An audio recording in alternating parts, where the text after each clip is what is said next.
enfoque del retorno a la bicameralidad para mí no puede desprenderse de otro más importante, que es el de la reforma del Estado. La reforma del Estado, uno de cuyos componentes es el Parlamento, pero cuyos operadores centrales son inevitablemente los partidos políticos. No cabe una reforma del Estado, no cabe una reforma del Parlamento, no cabe un retorno a la bicameralidad si no se piensa antes cuál es el papel que deben desempeñar los partidos políticos en esta transformación, porque de ellos depende que el Estado sea diferente. Entonces, finalmente, de lo que estamos hablando es de una reforma de los operadores, de una reforma de los intermediarios para asegurarnos que los productos estatales sean de mejor calidad. Y esta pregunta, quien mejor nos la puede responder desde el punto de vista interdisciplinario, no es el derecho. El derecho nos va a repetir lo que se ha ensayado a nivel normativo, pero el enfoque de hacia dónde ir generalmente nos lo aportan otras disciplinas, por ejemplo, las disciplinas responsables de la gestión. Uno de los grandes defectos en la estructura y el funcionamiento del Congreso es la ausencia de visión de futuros, porque no ponemos los suficientes esfuerzos en ver qué tipo de parlamento queremos, luego nos faltan las herramientas necesarias con las cuales vamos a aproximarnos al tipo de futuro que esperamos para el Perú. Entonces, lo que nos falta es prospectiva, planeamiento, qué tipo de parlamento queremos. El bicameralismo es uno de los medios para llegar a esa finalidad. El problema del Parlamento es que hay demasiados aspectos que marchan mal, y el bicameralismo no es la medida adecuada para solucionarlos todos. Cada uno de los problemas dentro del Parlamento requiere una solución especial, pero el bicameralismo tiene una virtud que sirve para atender esa visión de futuro en la cual pensamos. Tenemos 4 preguntas planteadas, tendremos que pasar rápidamente por algunas de ellas, pero las centrales probablemente en el esquema que estoy manejando serán las 2 últimas. La primera es, ¿para qué no sirve el bicameralismo? Esa es una primera pregunta porque mucho se pone las expectativas en que con el bicameralismo se solucionarán muchas cosas, pero ¿estamos seguros de que con el bicameralismo efectivamente se solucionará? La primera alternativa es, primero, no fortalece las debilidades de los partidos políticos. Por el contrario, con el bicameralismo se exige más a los partidos políticos. Con el bicameralismo se requiere que los partidos políticos estén mucho más preparados y cuenten con mejores recursos para enfrentar el reto. En segundo lugar, no asegura el bicameralismo mejor desempeño representativo ni elimina el ejercicio deficiente del mandato. El bicameralismo en sí mismo no tiene esa propiedad. La propiedad la tienen los operadores, las instituciones. El régimen bicameral todo lo que genera son oportunidades para que quienes operan las instituciones generen el mejor desempeño. El bicameralismo en sí mismo no asegura el mejor desempeño, tampoco asegura mayor experiencia política. La experiencia política, otra vez, quienes la generan son quienes tienen la responsabilidad de operar los puestos. En cuarto lugar, no es una solución eficiente concebirlo como 2 cámaras con iguales competencias que se revisan a sí mismas. Esta es una alternativa contraria a la noción de que en el sistema bicameral una cámara revisa todo lo que hace la otra. Luego revisaremos este aspecto particular con mayor detalle. En quinto lugar, el bicameralismo no asegura mayor valor agregado en la gestión estatal. El bicameralismo no asegura mayor valor agregado en la gestión estatal. Por sí mismo, el bicameralismo no lo genera. Lo que lo genera van a ser los puestos ocupados por quienes los partidos políticos seleccionarán para que desarrollen esas tareas. No sirve para aprobar leyes más rápidamente ni con menos debates o discusiones, obvio. No se va a conseguir que con el bicameralismo las leyes salgan más rápido, pero justamente el problema que tenemos en el Perú es que las leyes están saliendo demasiado rápidamente. El senador Lozano nos refería hace un momento la cantidad desproporcionada de observaciones que se produce respecto de las cantidades de leyes aprobadas en el Congreso. Naturalmente, ese es uno de los grandes problemas. Y el tema de la segunda votación, mecanismo que se implementó, si no recuerdo mal, durante la presidencia de mi compañero de colegio, el doctor Antero Flores Arauz, aunque él algunas promociones antes que la mía. No parece. La apariencia matusalénica es solo apariencia. Durante la época del doctor Flores Arauz se aprobó el mecanismo de la doble votación, pero el 95% de los casos se exonera de segunda votación los proyectos. Entonces, la virtud que tuvo en su momento el pensar que la segunda votación morigeraría algo la prisa por tener leyes aprobadas más rápidamente, no ha surtido efecto. Y en último término, tampoco es cierto afirmar que el bicameralismo nos servirá para reducir el costo del funcionamiento corporativo. Ojo, que utilizo un concepto eminentemente presupuestal, no utilizo un concepto económico.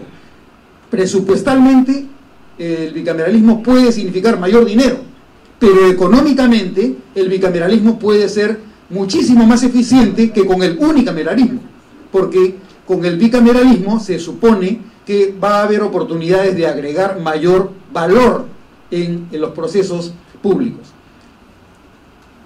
Estas son es el desarrollo de las diapositivas anteriores. Pasa, por favor. Siguiente. La segunda pregunta es, ¿qué debe evitarse en el bicameralismo? Pasa. Los 5 aspectos que hay que evitar en el bicameralismo son, primero, redundancia de origen representacional. Es decir, las dos cámaras no pueden ser elegidas con las mismas reglas. Si ahora tenemos un distrito múltiple para el Congreso unicameral y durante el periodo 1995 al año 2000 tuvimos un distrito único para el Congreso, también fue notorio que hubo una diferencia en el tipo de producto y en el tipo de representante que salió como consecuencia del Distrito Nacional. En el Distrito Nacional, al parecer, había una mayor capacidad de ver el todo nacional, de ver todo el Estado, mientras que con el distrito múltiple lo que se ha conseguido ha sido mayor proximidad entre el representante y la localidad que lo elige. Lo que necesitamos es balancear el exceso de alcaldes que llegan al Congreso que carecen de esa visión integral del país.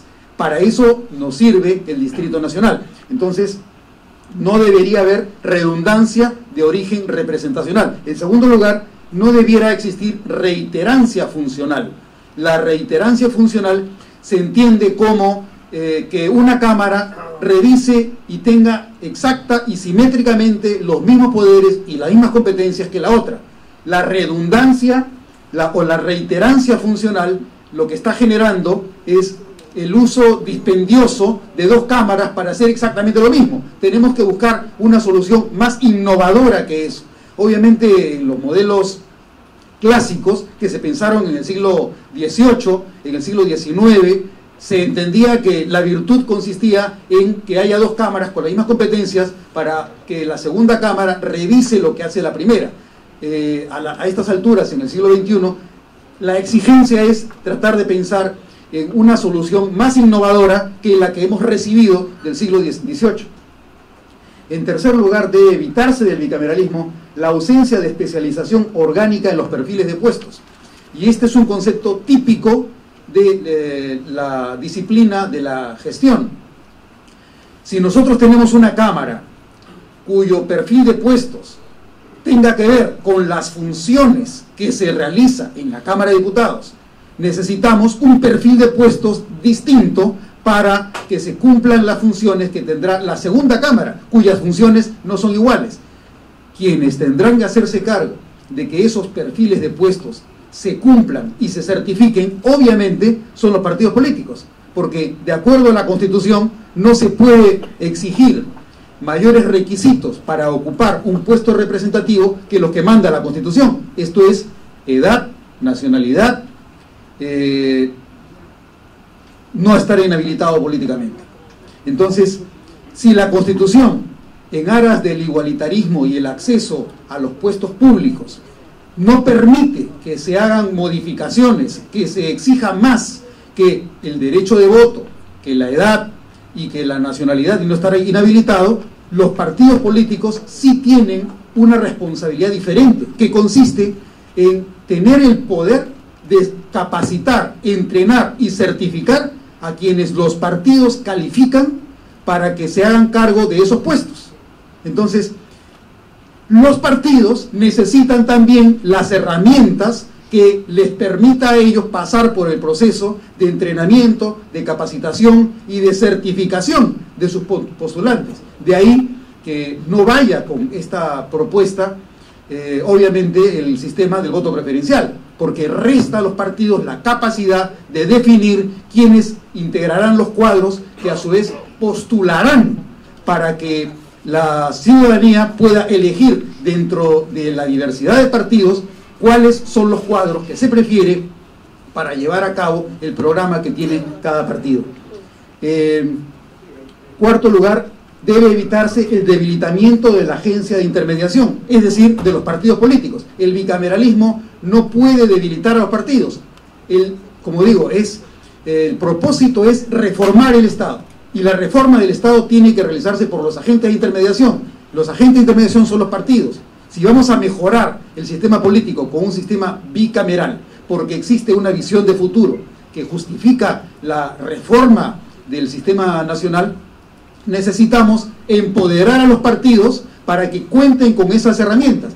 Las grandes dificultades que han encontrado los partidos políticos han sido que necesitan fondos para las campañas políticas y necesitan contar con cuadros que sean capaces de ganar votos. Entonces, en este proceso, los partidos han sufrido los efectos de la ausencia de poder suficiente para poder seleccionar mejor a quienes van a postularlos. De lo que se trata es de evitar que los partidos recurran a candidatos, a invitados que les faciliten dinero para las campañas o que les faciliten cuerpos, que les faciliten la popularidad para ganar votos. Entonces, para que esto ocurra es necesario pensar en el financiamiento de los partidos políticos de manera tal que a cada uno le toque lo que necesite en función de los resultados obtenidos. En quinto lugar, debe evitarse en el bicameralismo sustentar su existencia en razones de rutina e inercia histórica. Esto quiere decir que no estaría bien hablar del retorno al bicameralismo, porque en el Perú históricamente siempre ha habido bicameralismo y la excepción es el periodo de la dictadura primero y de la dictadura blanda después, en el cual todavía de alguna forma nos encontramos porque hemos sido secuestrados por un modelo que se inicia con la Constitución del año 1993. Entonces, lo que tenemos que buscar es una solución que nos aparte de la alternativa que nos ha dejado la Constitución del año 1993, sin recurrir a una repetición de argumentos históricos que ahora de poco nos sirven. Sigue, por favor. Más. ¿Por qué sí es estratégicamente necesaria la bicameralidad? Aquí empieza propiamente la propuesta. Una más. Una más. ¿Qué es de lo que se trata? Necesitamos detectar cuáles son los vacíos que no llegan a cubrirse actualmente en el sistema unicameral. Vacíos que no pueden ser llenados dentro del sistema unicameral. Si nosotros le atribuyéramos a la única cámara que tenemos ahora la responsabilidad de, entre otras, esas 4 áreas que aparecen en el círculo, el sistema unicameral solo tendería a ser más ineficiente. Entonces, la propuesta consiste en que, dado el vacío con el que nos encontramos en nuestro sistema político, estas serían tareas primarias de las que se encargaría el Senado como segunda cámara. El Senado, segunda cámara, que revisaría las leyes únicamente en condiciones extraordinarias.